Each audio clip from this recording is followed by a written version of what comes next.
day after rainfall in Delhi broke an 88-year-old record for a June day and brought the national capital to a standstill, 8 deaths have been reported from the NCR.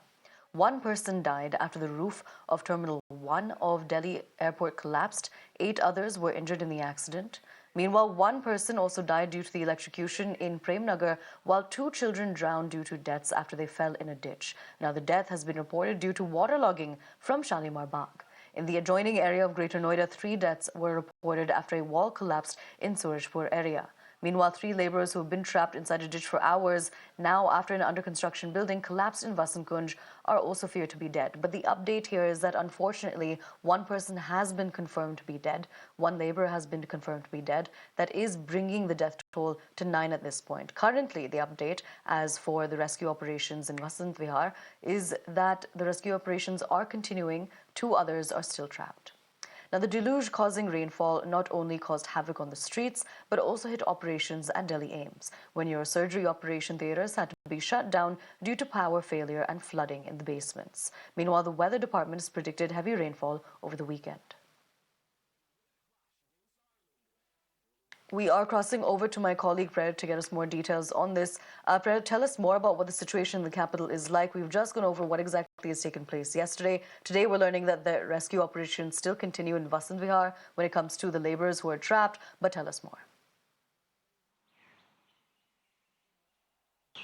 अब बिल्कुल देखिए कि कल सुबह जिस तरीके से तेज बारिश हुई, उस बारिश ने कहीं ना कहीं जो है वो दिल्ली की सारी व्यवस्थाओं की पोल खोल करके रख दिया है कि महज 2 से 3 घंटे की बारिश, उस बारिश के बाद से दिल्ली की तमाम सड़कें जो है वो जाम थी। कई ऐसे इलाके थे जो पूरी तरीके से डूब चुके थे, सड़कों पर लबालब पानी भरा हुआ था, उसमें कई लोगों की जान भी चली गई। यहाँ तक कि देश के जो सबसे बड़े संस्थान एम्स के तौर पर जो है, एम्स में भी जो है ऑपरेशन सिस्टम को जो है स्थानांतरित किया गया। तो इस तरह की देखिए लगातार जो है पोल खुलती जा रही है और ये इस बार की नहीं बल्कि हर साल जब भी इस तरह के मानसून की बारिश होती है तो बारिश कहीं ना कहीं दिल्ली की पोल खोल देती है। और शायद यही वजह है कि कल जिस तरीके से दिल्ली एयरपोर्ट पे भी भयावह हादसा हुआ उस बारिश की वजह से कि पूरा रूफ जो है वो कोलैप्स कर गया और एक इंसान की मौत हो गई है। और बसंत विहार इलाके की भी अगर बात की जाए तो बसंत विहार इलाके में भी एक निर्माणाधीन अंडर कंस्ट्रक्शन एक बिल्डिंग थी जहां नीचे में बेसमेंट की खुदाई चल रही थी, वहीं पे वो मजदूर सोए हुए थे और अचानक से जब तेज बारिश हुई तो साइड का जो वो मिट्टी है वो उस पर ढह गया। उसके बाद 2 पेड़ गिरे और बीते 24 घंटे से ज्यादा का वक्त हो चुका है। एनडीआरएफ की टीम है, दिल्ली फायर सर्विस की टीम है,